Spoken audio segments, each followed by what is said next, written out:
ಅಂತೇಳಿ ಇರಲಿ. ಇದೆಲ್ಲ ಗಾಳಿಯ ಮೂಲಕ, ನೀರಿನ ಮೂಲಕ ಪ್ರತಿನಿತ್ಯ 5 ಮಿಲಿಗ್ರಾಮ್ನಷ್ಟು ನಾವು ಪ್ಲಾಸ್ಟಿಕ್ ಅನ್ನ ನಮ್ಮ ದೇಹಕ್ಕೆ ತೆಗೆದುಕೊಳ್ತಾ ಇದ್ದೀವಿ.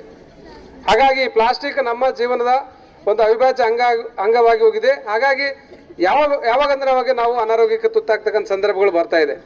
ಈ ಪ್ಲಾಸ್ಟಿಕ್ ನಿಷೇಧ, ಮತ್ತೆ ಪ್ಲಾಸ್ಟಿಕ್ ಅಂದ್ರೆ ಎಲ್ಲ ಪ್ಲಾಸ್ಟಿಕ್ ಅನ್ನು ನಿಷೇಧಿಸೋದಲ್ಲ, ಏಕ ಬಳಕೆಯ ಸಿಂಗಲ್ ಯೂಸ್ ಪ್ಲಾಸ್ಟಿಕ್ ಅಂತ ಹೇಳ್ತಾ ಇದೀವಿ ನಾವು. ಸಿಂಗಲ್ ಯೂಸ್ ಪ್ಲಾಸ್ಟಿಕ್ ಅಂದ್ರೆ ಯಾವ್ದಂದ್ರೆ, ಈಗ ಎಲ್ಲೋ ಬಾಳೆಹಣ್ಣು ತಗೊಂಡ್ರೆ ಅಂಗಡಿಯಲ್ಲಿ ಬಾಳೆಹಣ್ಣು ಹಾಕಿ ಕೊಡ್ತಾರೆ ಕ್ಯಾರಿ ಬ್ಯಾಗಲ್ಲಿ, ಇಲ್ಲ ಯಾವ್ದಾದ್ರು ಬೇಕರಿಗೆ ಹೋದ್ರೆ ಅಲ್ಲಿ ಬೇಕರಿಯಲ್ಲಿ ಕ್ಯಾರಿ ಬ್ಯಾಗ್ ಕೊಡ್ತಾರೆ, ಅಥವಾ ಊಟ ತಟ್ಟೆ ಒಂದ್ಸಲ ಬಳಸಿ ಯೂಸ್ ಅಂಡ್ ಥ್ರೋ ಅಂತ ಕರಿತೀವಲ್ಲ, ಊಟ ತಟ್ಟೆ ಇರ್ಬೋದು, ಟೀ ಲೋಟ ಇರ್ಬೋದು, ಅಥವಾ ಸ್ಪೂನ್ಸ್, ಪ್ಲಾಸ್ಟಿಕ್ ಸ್ಪೂನ್ಸ್ ಇದೆ, ಇದೆಲ್ಲದ ಸಿಂಗಲ್ ಯೂಸ್ ಅಂತ ಏನು ಕರಿತೀವಿ ಅದನ್ನ ನಿಷೇಧ ಮಾಡಿದೆ.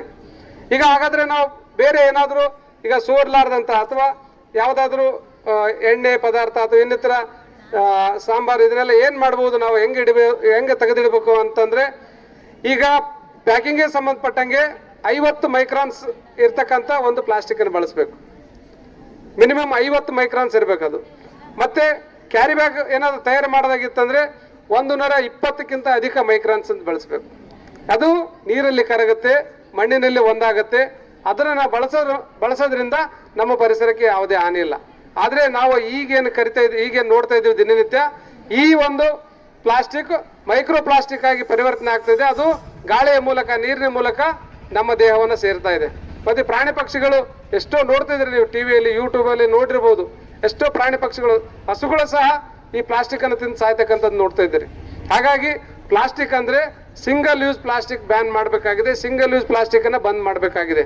ಮರುಬಳಕೆಗೆ ಅವಕಾಶ ಇರತಕ್ಕಂಥ ಈ ನೀರಿನ ಬಾಟಲ್ ಇದೆಯಲ್ಲ ಅದನ್ನ ಬಳಸಬಹುದು, ಅಥವಾ ಬೇರೆ ಬೇರೆ ಪ್ಲಾಸ್ಟಿಕ್ ಇದೆಯಲ್ಲ, ಅಂದ್ರೆ ನಮಗೆ ಪ್ಯಾಕಿಂಗಿಗೆ 40 ಅದು 50 ಮೈಕ್ರಾನ್ಸ್ ಇರಬೇಕು.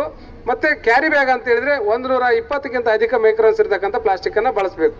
ಈಗಾಗಲೇ ಸುಮಾರು ಕಡೆ ಈ ಒಂದು ಜೈವಿಕ ಬಳಕೆಯ ಒಂದು ಪ್ಲಾಸ್ಟಿಕ್ಗಳ ಉತ್ಪಾದನೆ ತಯಾರಾಗ್ತಾ ಇದೆ. ನಮ್ಮ ರಾಯಚೂರಲ್ಲಿ ಕೂಡ ಒಂದು ಮೊನ್ನೆನೇ ನಾವು ಕರೆಸಿ ತೋರಿಸಿದ್ದೀವಿ ಎಲ್ಲ ಯಾದಗಿರಿಯ ವ್ಯಾಪಾರಸ್ಥರಿಗೆ. ಮತ್ತೆ ಒಂದು ಸಭೆಯನ್ನು ಕರೆದು ಈ ಪ್ಲಾಸ್ಟಿಕ್ಗೂ ಅಥವಾ ಜೈವಿಕ ಮರುಬಳಕೆಯ ಪ್ಲಾಸ್ಟಿಕ್ ಅದನ್ನು ಬಳಸೋದ್ರಿಂದ ವ್ಯತ್ಯಾಸ ಏನಂತೇಳಿ, ಆ ಜೈವಿಕ ಇದರಿಂದ ಉತ್ಪಾದನೆ ಮಾಡಿರ್ತಕ್ಕಂಥದ್ದು ಒಂದು ರಾಸಾಯನಿಕದಲ್ಲಿ ಹಾಕಿದ್ರೆ ಅದೆಲ್ಲ ಕರಗಿ ಹೋಗ್ತದೆ. ಆದರೆ ಈ ಪ್ಲಾಸ್ಟಿಕ್ ಎದರಲ್ಲಿ ಹಾಕಿದ್ರು ಕರಗೋದಿಲ್ಲ.